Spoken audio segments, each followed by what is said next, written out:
Howdy, folks. What's coming on in?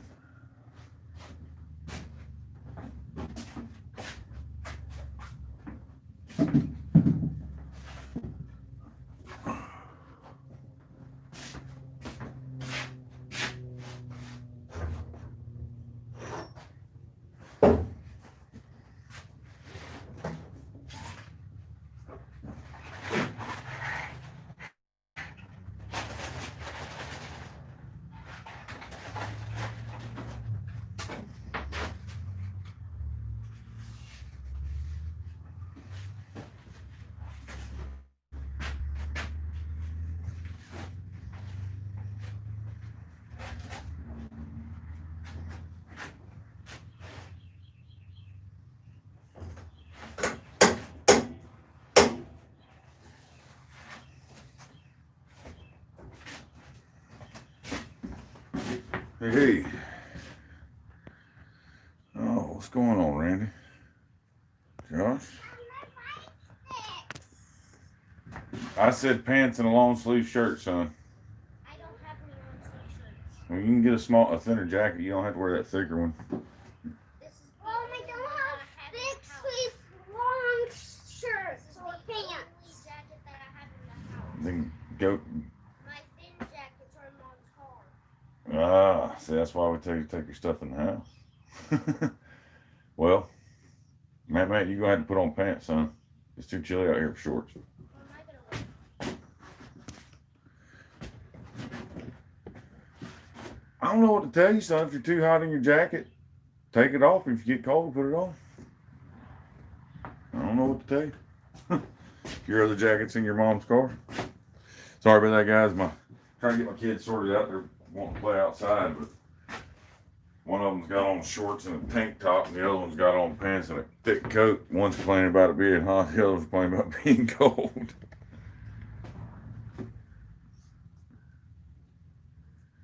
Yeah, they're squared away, man. All right, I got some knives to finish up. This one's closest to being done. I'm on. I gotta polish up the handle. Waited forever, so it got surface oxide on it. Had to wait forever on this one because needed some more of the scalloped edge belts. So they're here now, so I can finish it up. It's actually going with the sword.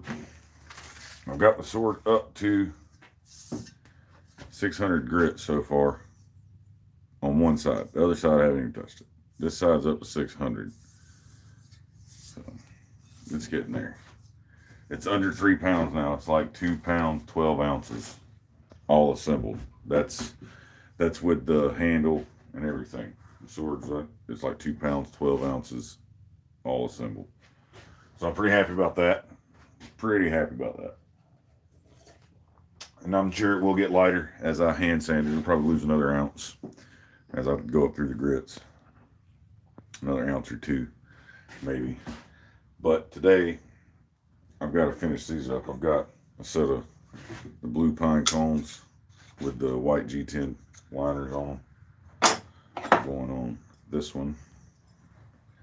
These are all W2. It's one of the most popular knives that I sell is the W2 Hunter with the pine cone scales in different colors with liners and a sheath. It's what I sell more of than anything. So, speaking of sanding, I gotta fire up the sander there. Let me get my space helmet on.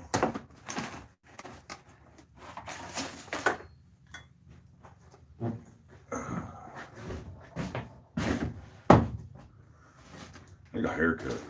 Been neglecting it. Been neglecting it bad. Get that around the back there. See the big old battery here. Clips on my belt. The thing's pretty nice. I really do like it.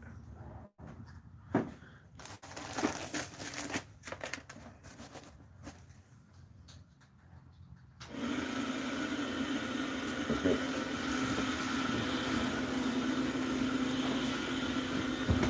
Oh, my cord's stuck. There, it's unstuck. It's unstuck now. There we go.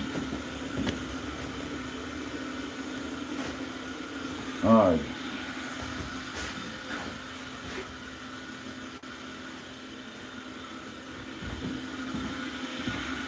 First things first, I've got to get this one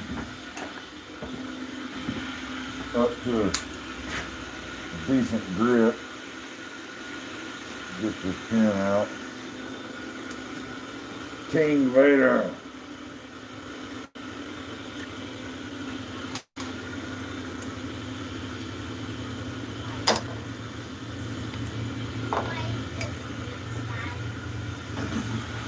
What's on?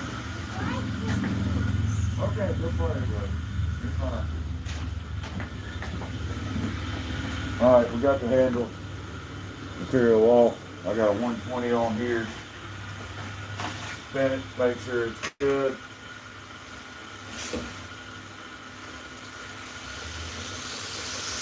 See how it darted to the left? Fucking piece of shit grinder.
Share the stream, folks.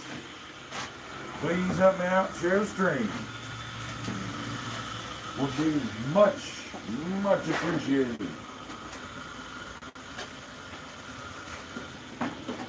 All right, we're gonna move on up to 220.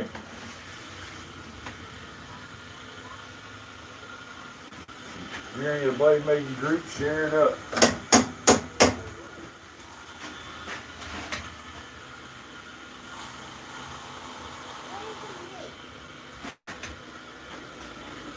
What, boys? I'm doing a live stream, fellas. Can you guys go play, please? You know I'm in here grinding. I don't let you guys come in here when I'm grinding. I'm trying to keep nothing away. Then please keep them over there and occupied. Please.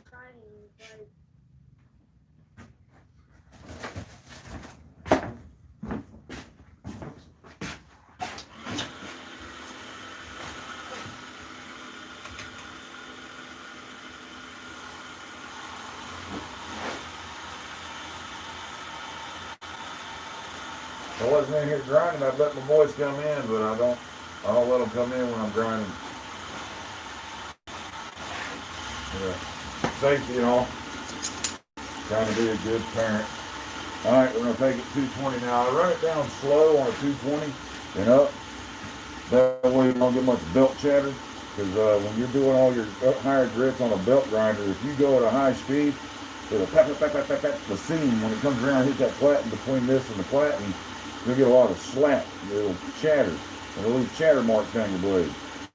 To avoid that, you can slow the grind. I've got it down to 20% right now, so it's probably, I don't have a DRO on this one, but I'd say 20% of 3,000 RPMs is, what is that? 50%, 1,500, so half of that, we're looking at like 600 RPMs right now.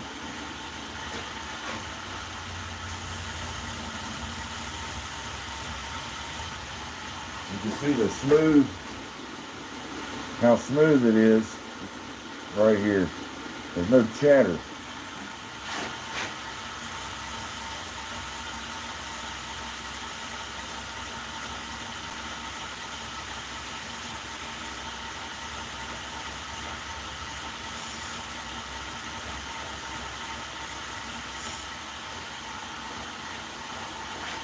If you catch it in the right light, you can start to see the Hamon line. You see that Hamon line right about here?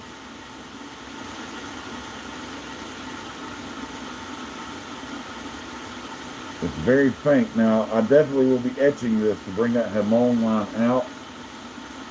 But you can kind of start seeing it right there as you get up through the grits.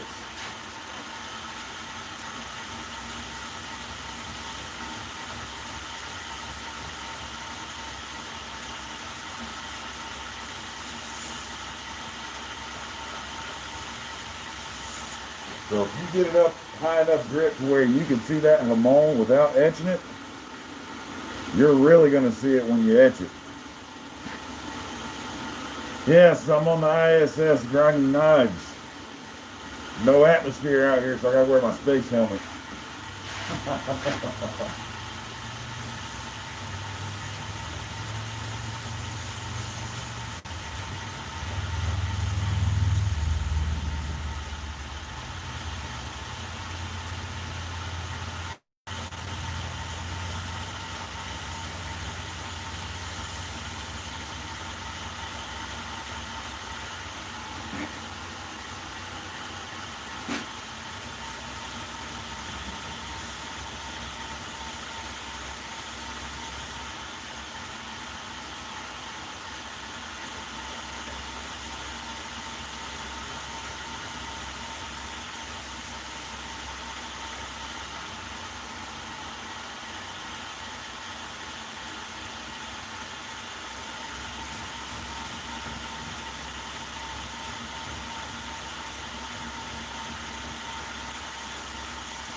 There we go.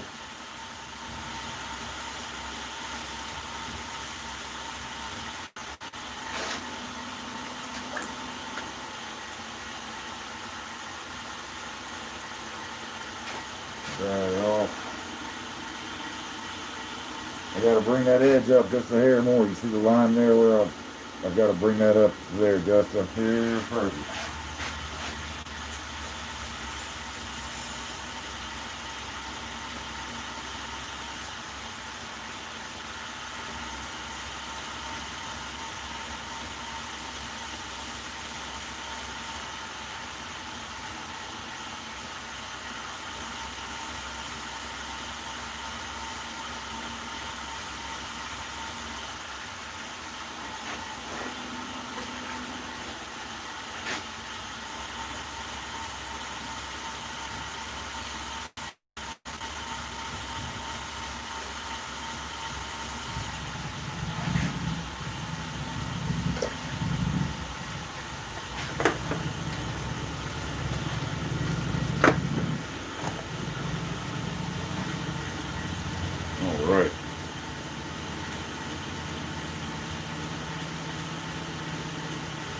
side's at 220. One more pass right there.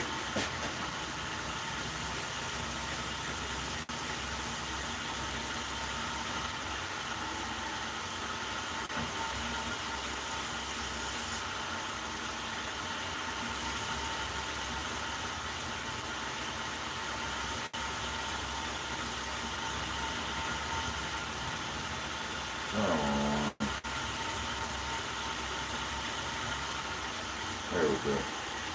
Alright, I'm pleased with that. Got my bevels up to where I want them. I stop them just short of the spine up here. I ground through my touch mark, but oh well. That happens.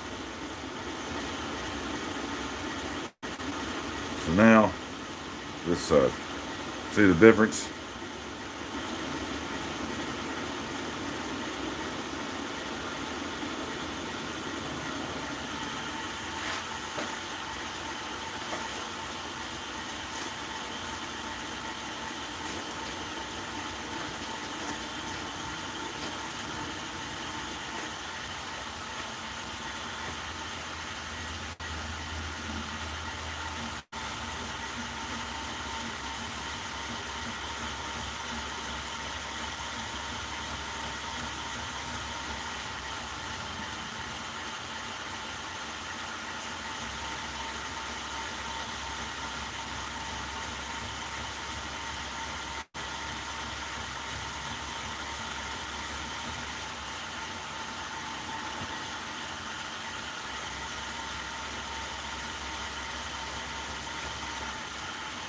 Another thing, if you're going to run these low, like this, slow speed, use aluminum oxide.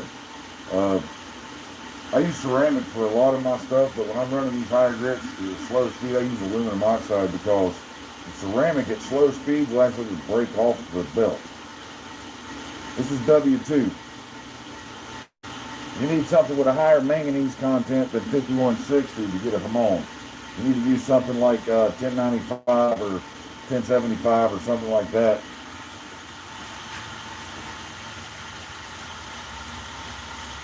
W2, W1 is the best, I think. That's what this is W2.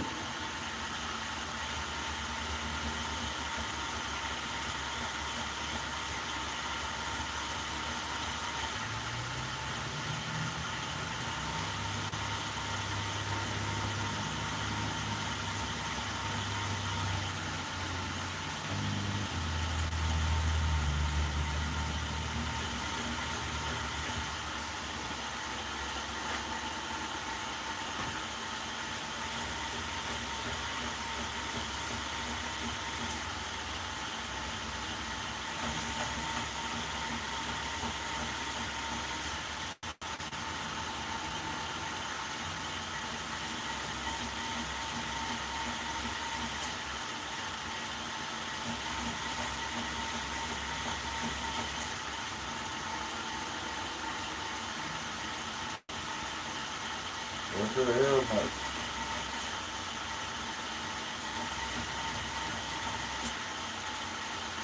There we go.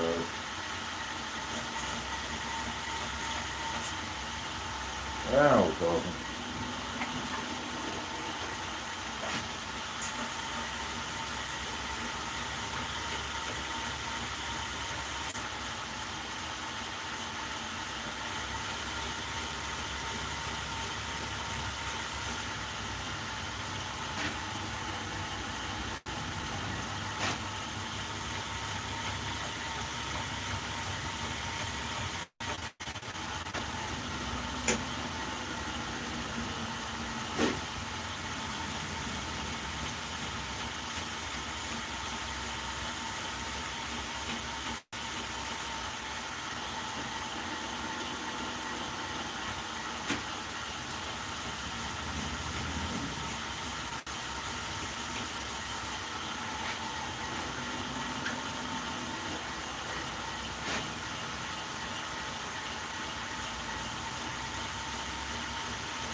Howdy. We got Boar, we got Lauren, Aaron. What's going on?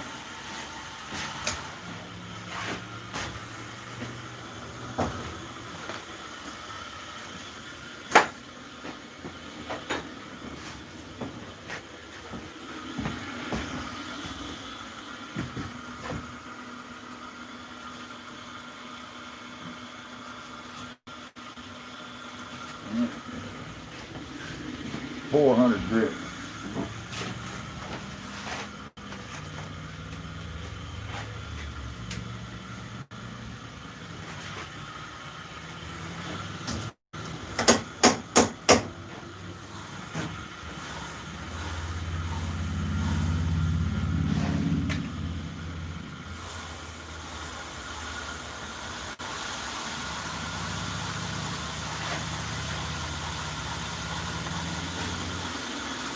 $400 grit.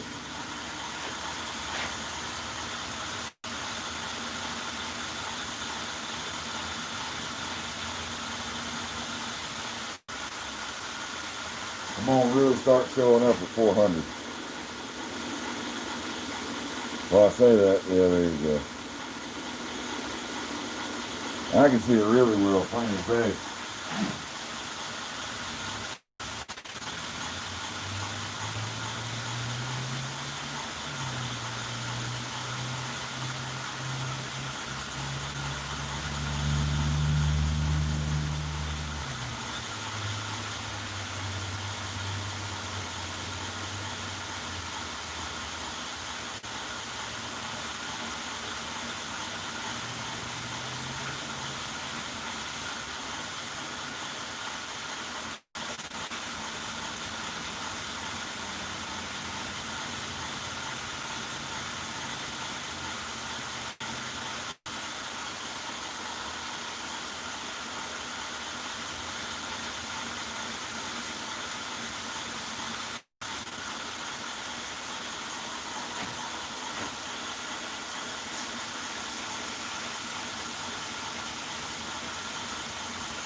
This side here just gives me a fit.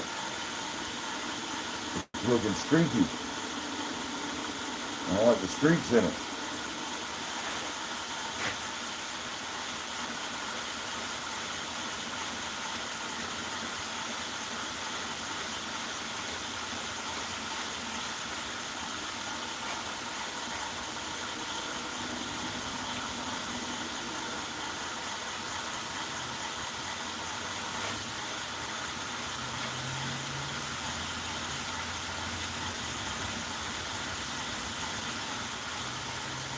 There we go. That's looking a lot better there. Sweet.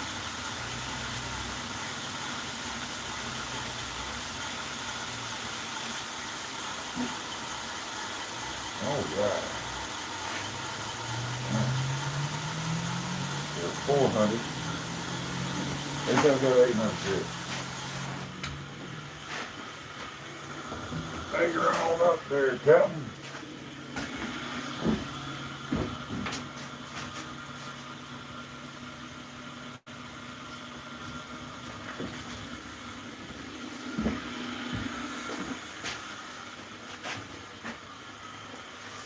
And then from 800, I'll hand sand it to 1500.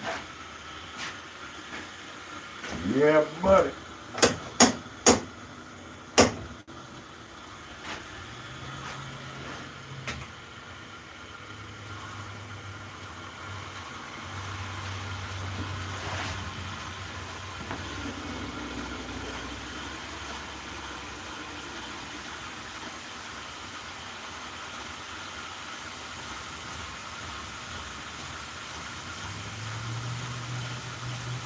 That 800 make it look smooth as silk on a belt sander.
That side's ready for hand sanding.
This side's always a pain in the ass.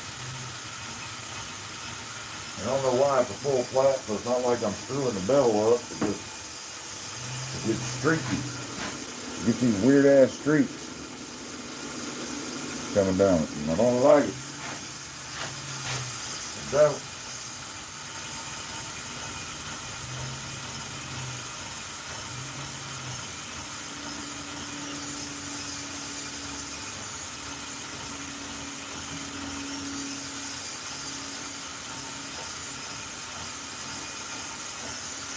There we go.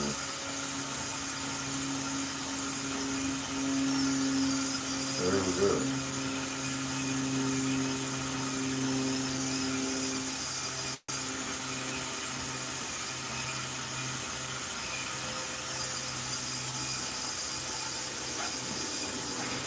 Alright, this is gonna do. Good for hand sanding.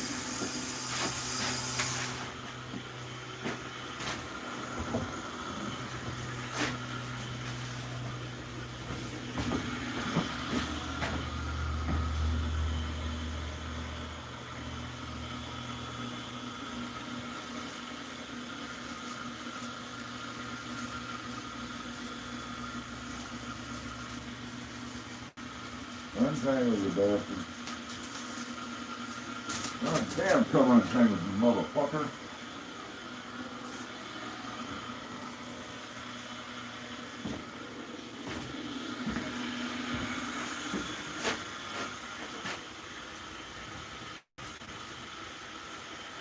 That's the only thing I hate about these fucking scallop belts is what they do. They twist up. It's such a pain in the damn ass. Such a pain in the ass.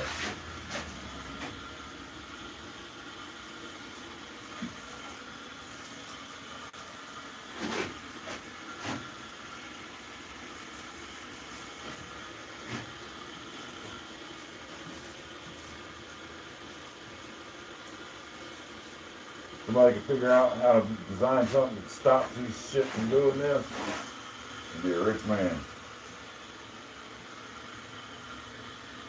Or a woman. Whoever the hell designed it.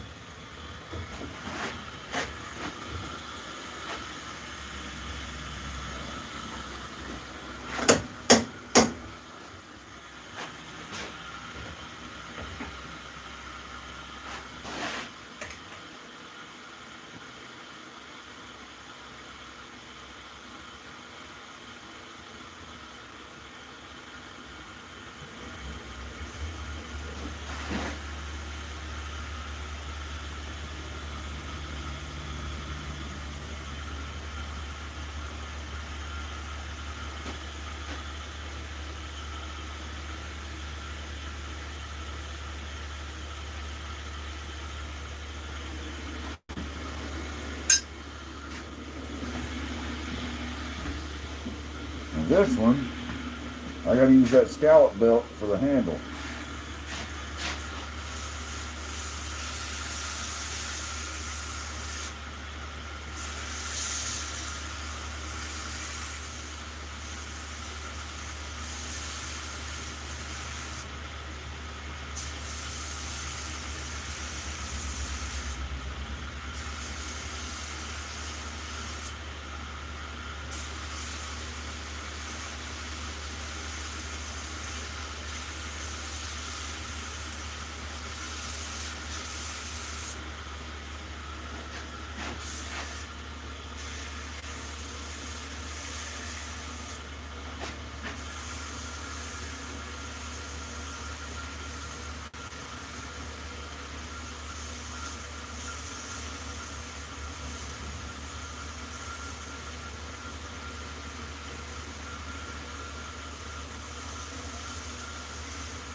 Got a scallop belt gets down in there without scarring up the handle.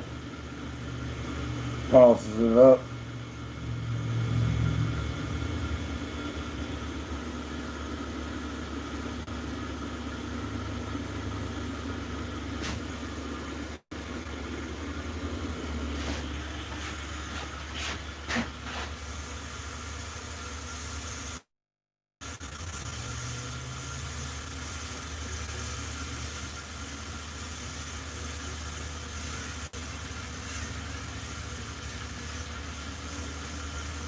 I got a video on building my press. It's not really a how-to, it's more of a how I did it, you know.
Nice and comfy. This bad boy is ready for a nice final etch. Dunk the whole damn knife. Etch doesn't mess up the glue or the handle or nothing. Just dunk the whole knife so you can darken up the ridge, give it its patina, and give it a once over with your 1500 grit sandpaper, sharpen it, and throw it in the sheath. That one's ready. This one, on the other hand, is ready for hand sanding and then an etch. While the other one will be getting, it doesn't have a grind on it or anything, it's just been cut out.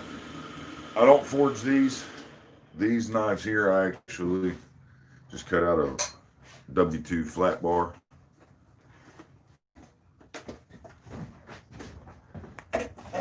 instead of forging them. So I'm making a lot of them, you know, so it's faster and more efficient for me to cut them out. I don't sell them as forged blades. I sell them just as handmade blades. I gotta leave them over here on something soft. I won't scratch them up. Something else I've been working on. I've got an order for a hammer with an engraving in it. Yeah, an engraving. Something simple. That I've been fixing. And they know it's my first time engraving. You know. But so far, that's my first go at it by hand. Now, I want to get a pneumatic engraver. These marks don't matter. I didn't put those marks in there. That's just part of the steel. But just practicing this over the last few days. Here's another one.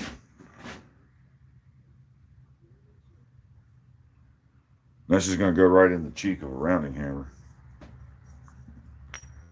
I guess you could imagine that being in the cheek of a rounding hammer. You know, I've never done engraving before, so these are the first things I've ever engraved.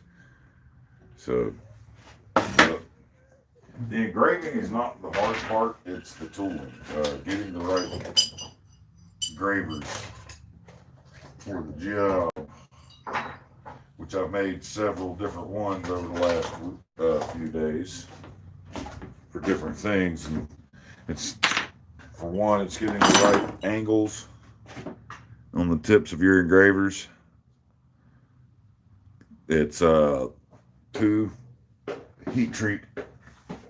What was that? I heard something come flying in.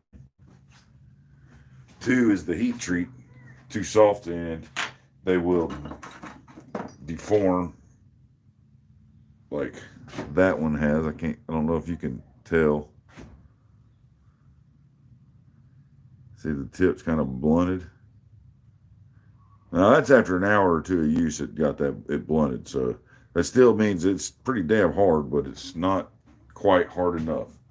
I dialed the temper back a little too much, and it just is a little soft. This one, I didn't temper, and as you see, it chipped. So it's dialing in the temper. This one has been perfect. This one, it's a little wider one, gives me a thicker line, thicker profile line. It's what I was using to come back in here and clean them out, you know. But this one is about perfect as well. That's what cuts in my little V line. That's my line engraver. Now, they're not perfect by any means. They're perfect as far as these 2 were, as far as the heat treat, not deforming and lasting and holding up for hours on end and not needing any work or maintenance done to them. The heat treats are perfect on these. It's just dialing in the angles, learning the angles of the hammer, and the piece that you're trying to cut for the depth, you know, to give it its dimensions. Long road ahead, definitely long road ahead. Took a few examples from, or not examples, but pointers from Sam Towns. He's done some engraving recently and some reliefs, stuff like that. So I've been watching some of his videos here recently, and it's helped a lot. Just on certain angles and stuff like that. He's a damn good smith. You know, he's smart. He really is. He's just a redneck from another country, in my opinion. A good old country boy from down under. He's pretty intuitive. He's got ingenuity. You know, he can figure shit out what he got laying around, and I can appreciate that. So I've learned a good amount from him. So Sam, if you're watching this, I appreciate the stuff you've put out on the engraving here recently. It's helped me. my goal, I'm going to smoke and we'll get back to working on some of these blades. But my goal is to get a pneumatic engraver, air pneumatic one. Possibly make one if I'm smart enough. There's a guy, I can't remember his name, I just started following him, but he has a video that Ben sent me, Ben Toombs, of him making his homemade engraver, and this guy does phenomenal work, and his engraver, it's homemade, pneumatic engraver, and he's got a video on going through the build and everything of it. So I'm thinking I might try my hand at making one, but in the past my attempts at making things have been not so perfect, you know. So I can weld, I can do all that, but when it comes, I don't have the right equipment here to get things as super precise as I need to build things like that, you know. I don't have mills and lathes and, you know, things like that that can cut things as dead nut accurate as it needs to be for it to work precisely. You know, so there's a little bit of run out on things when I'm building, you know, a little bit of deflection, stuff like that.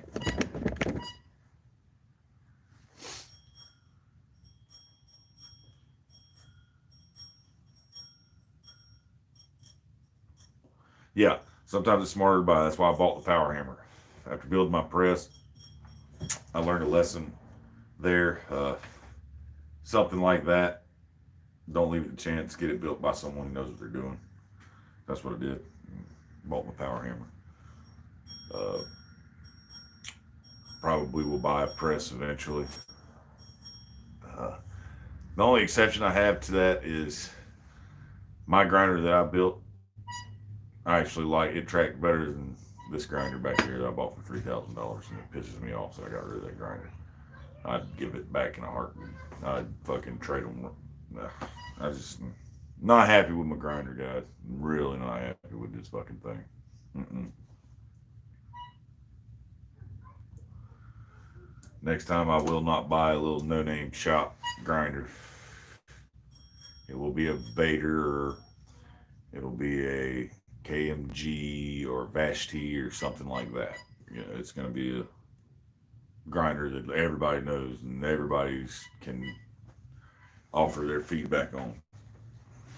Not one where you got to go to their specific page and look at reviews because other people, you don't know anybody else that owns them. So it'll be a good, yeah. We'll quit going down that road because it's just making me angry thinking about how much I spent on this damn grinder for it not to work like I wanted to.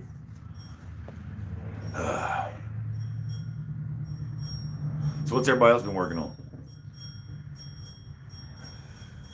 Any of you guys got anything going on in the shop today?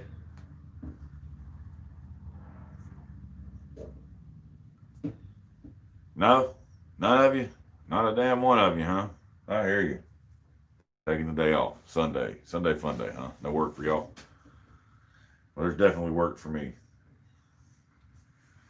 Too cold, you got a forge. Light it. Get warm.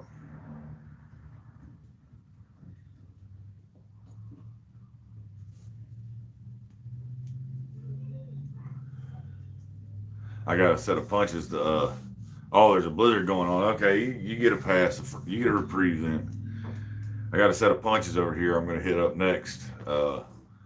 Clean them up with the wire wheel and do the finish grind on them.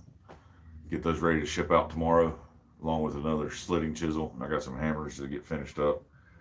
So I'm not going to bore y'all with the hand sanding. I'll just do some more work on some punches and stuff like that, because that's what's next with these knives that I was just working on is hand sanding them. You know, get them ready for etch. What'd you do to your hand, Dana? Just gonna watch me do something today. I hear you. Well, I'll do some work for you. How's that?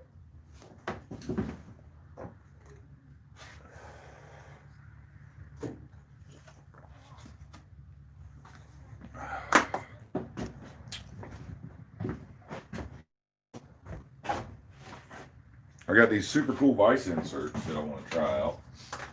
My awesome wife and kids got me. They're like rubberized neoprene or something like that, but they got different grooves in them for holding round stock at different angles and things like that. And it just so happens that my punches are round. Oh, imagine that. Let me use these, try them out today, see how they work. They're magnetic, so they just clip right in.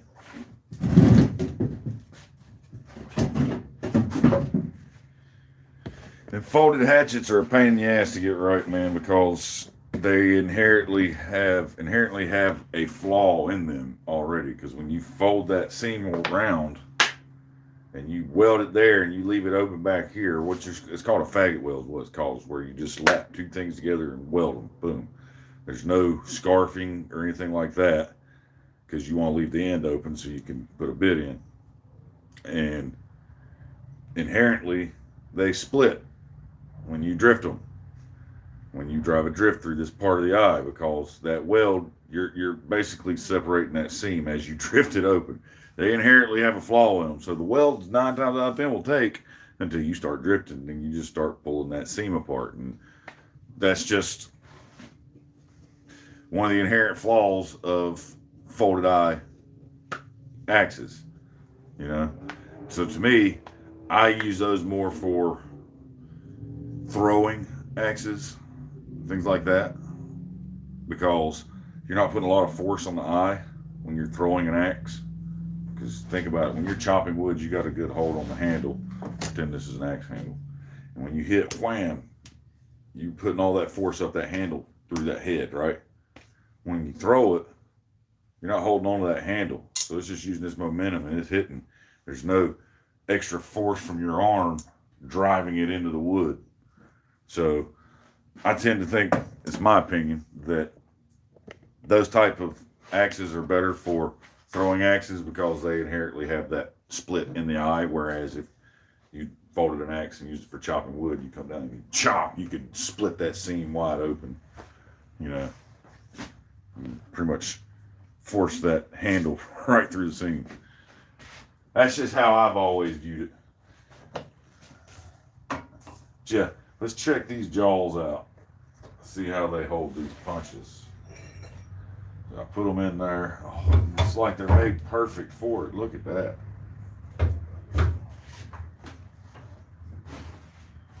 What the hell is the problem with the vise here?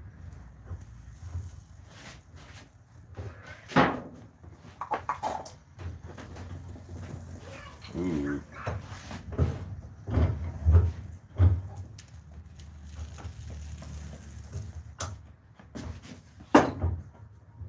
Uh-oh.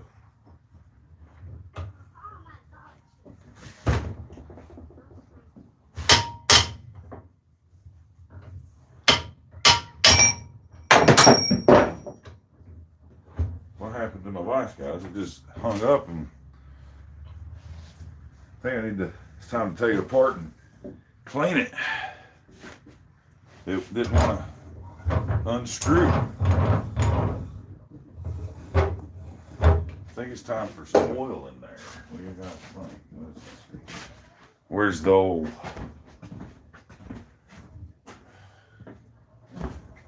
grease in a can?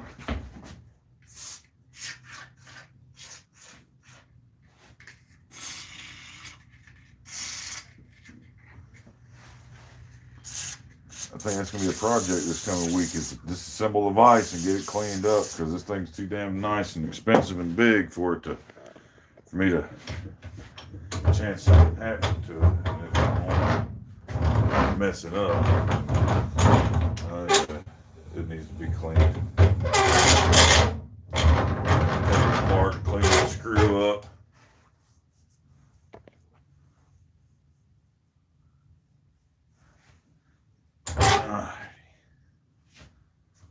I'll spin them around so I can have that on this side over here.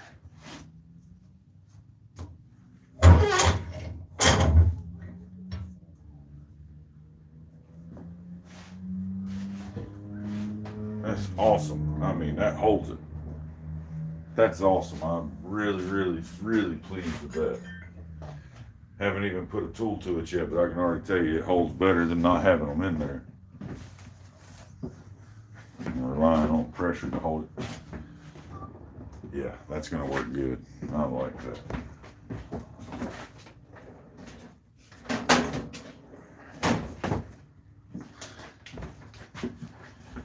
Now, I got an extra wire wheel because this one's almost toast.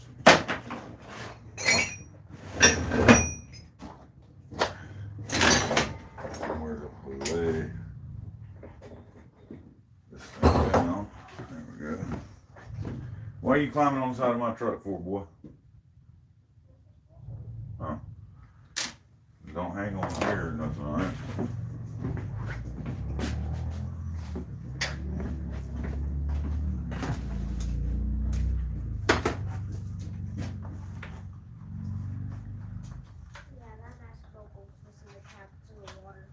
Yeah. Guess that means it'll help. It'll keep filling up as it rains. This is a good thing, right? Because the more it loses water, the more it gets whenever it rains.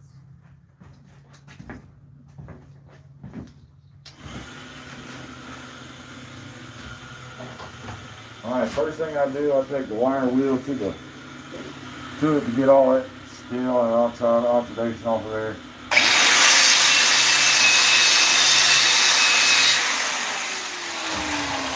See the difference just one pass. That's all it takes is go around that, and that cleans it up real nice.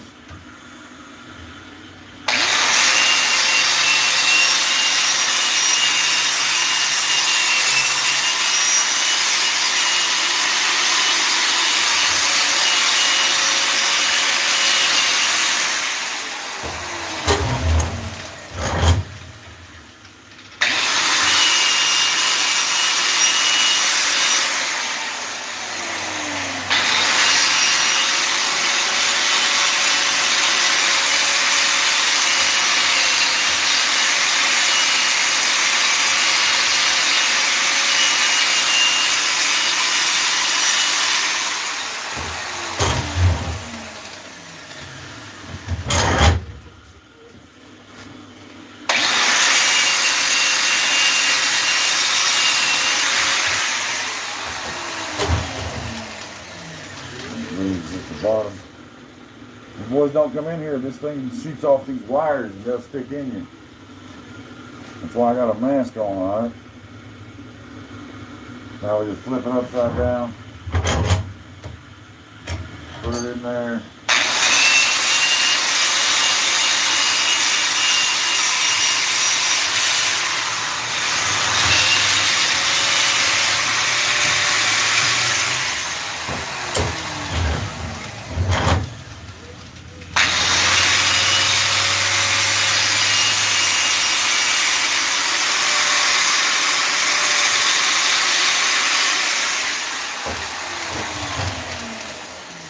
Now all that's left on that punch is take it to the grinder on 220 belt just to shine the punch end up.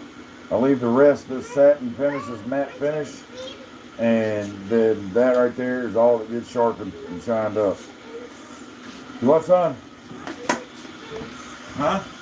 No, y'all just fed the chickens yesterday. The day before yesterday, they got plenty of food. And y'all go on, okay? Start drumming up, boys.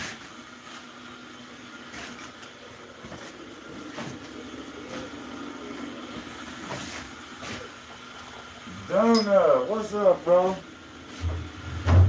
Mr. Duncan, how you doing?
right, shot time 10.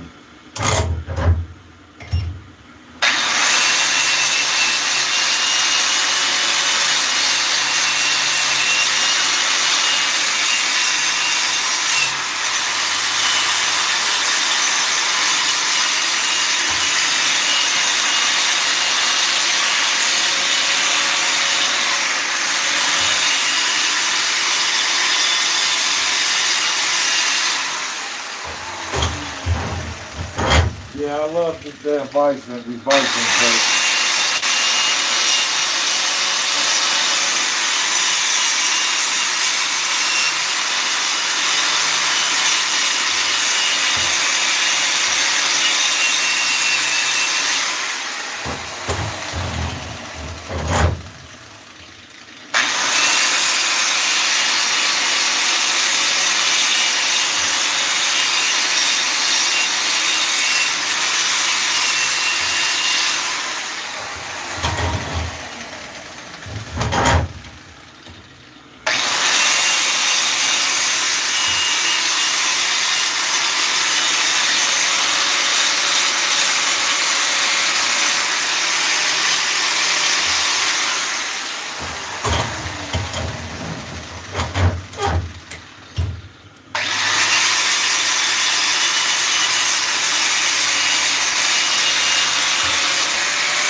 Yeah, this vice inserts work phenomenally. Definitely like it.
There's 10 to a set.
That works well.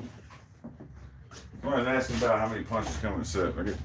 You get 10 punches in a punch set, and you get a punch set from me. 10 of them. And I'll show you what you get.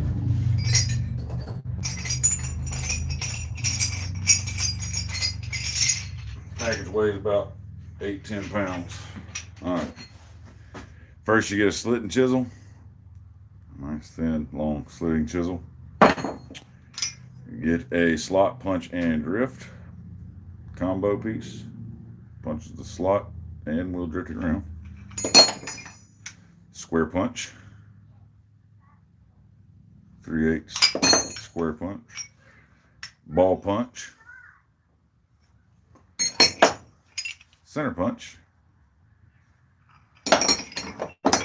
Fullering tool. A 3/4 inch standard drift. A regular punch. Round eye punch. Curved top chisel. And then a rounded chisel. That's what you get in a 10-piece set.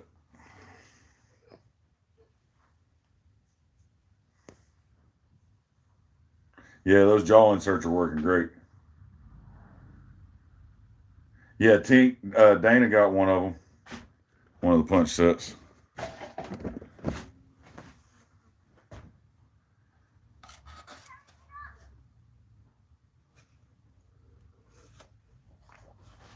You gotta be careful with styrofoam cups out here in the shop. Using them wire wheels like that, because when they throw those wires off, they'll shoot them right through the damn styrofoam and your whole drink will leak out on the table. Appreciate you, Aaron. Yeah. Alright, so now that they're cleaned up, now we sharpen them up. Get this belt off now.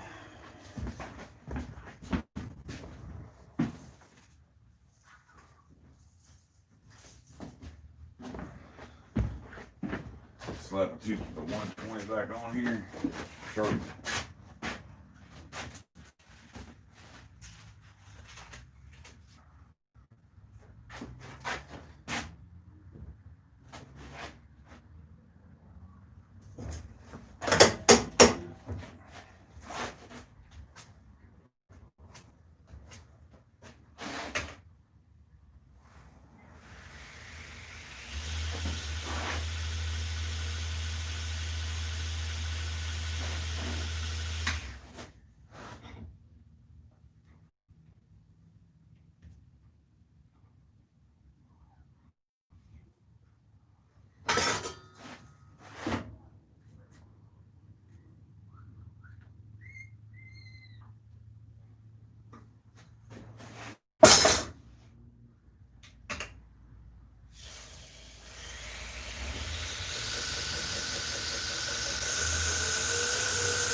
Now that's what they go out like. Sharpened point. And that's finished.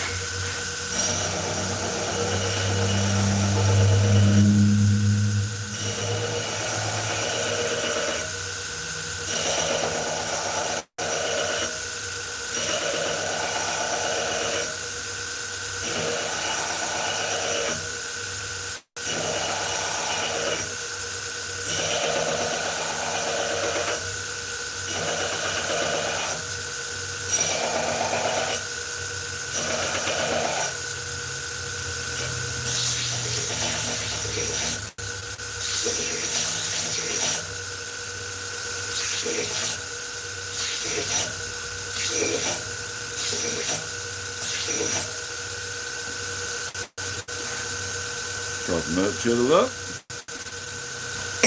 Not all of them get sharpened up. I mean, the chisels obviously do. Gotta sharpen the chisel.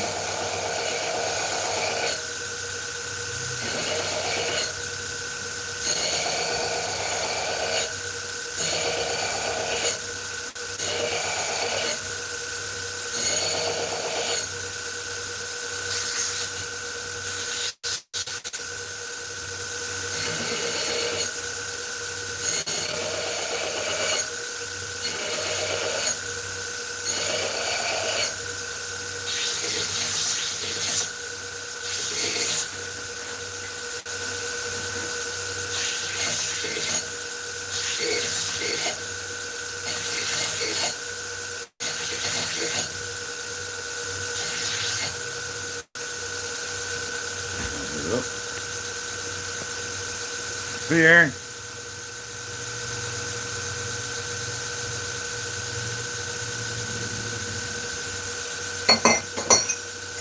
We'll take the ball pull or the puller. We'll clean that up.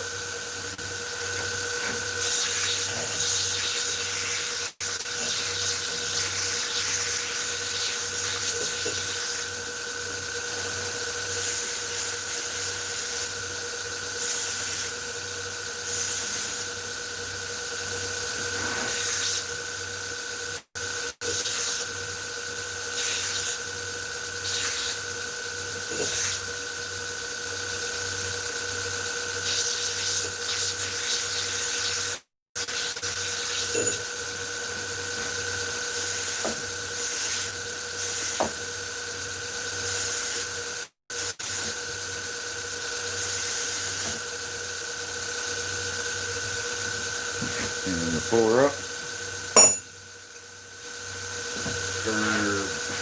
Chisel.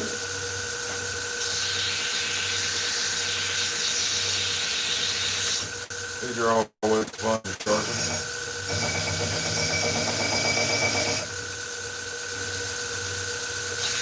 You ever sharpened the curved tube? You know what I mean.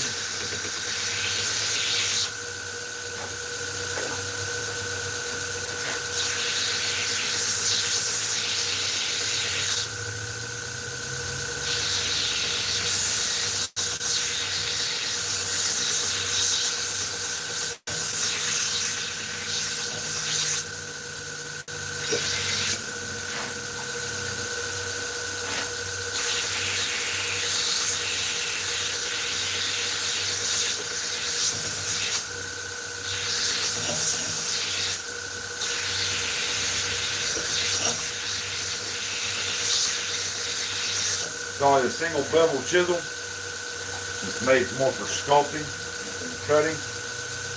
And the bevel's on the outside, that way when you drive it in, it doesn't want to dig down, it'll pull up pieces.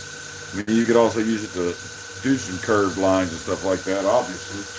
But it's a single bevel to help with the sculpting.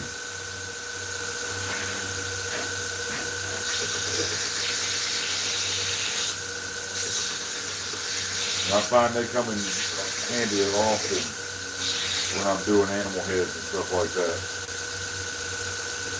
Really come in handy on like the bulldog for collars. There's that one. And then we'll clean up the ball puller.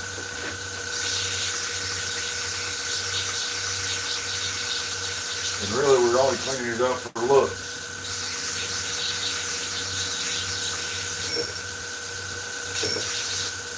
No real reason to do this. Make sure it's good and smooth and ball shaped. No flat spots.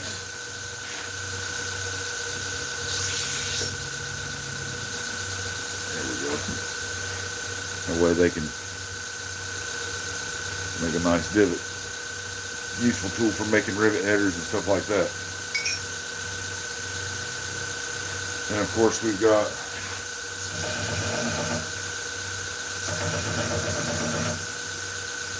just the tip.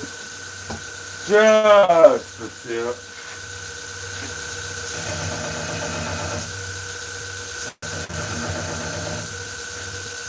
Just the tip.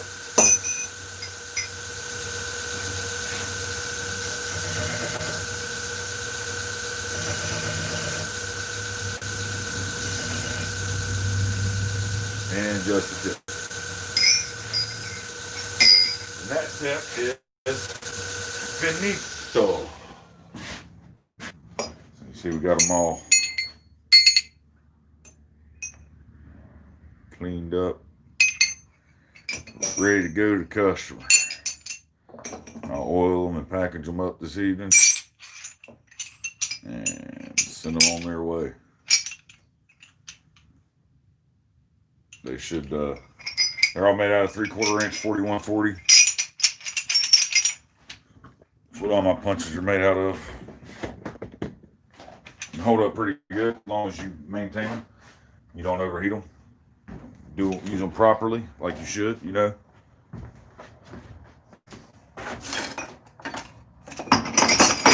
cool your punches. That is a technique that a lot of people struggle with, but they need to learn how to do that, maintain the heat treat life of their punches. That can't be overheating them on the first use and then cry about heat treat. I've never had anybody complain about heat treat, by the way. I'm just saying, you know, a lot of people, I have heard people complain about other punches and stuff that, oh, the heat treat sucks on them. I ordered this punch set, and after the third hole, the heat treat was gone, and